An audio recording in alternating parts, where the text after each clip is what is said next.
আজকে ঘুম থেকে উঠে দেখি আমাদের বারান্দাতে সবেতে জল ভরে গেছে।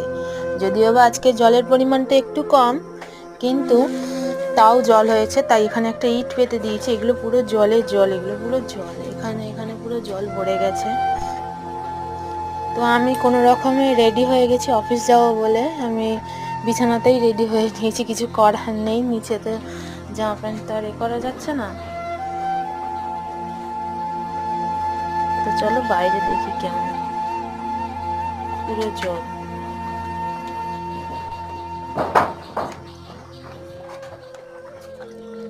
বাইরেটাও ঠিক এমন, মানে কি প্রত্যেক দিন যদি খুব বৃষ্টি হয় তাহলে তো এইরকমই হয়ে যাবে। আর বাইরের ওয়েদারটা ঠিক এই রকম।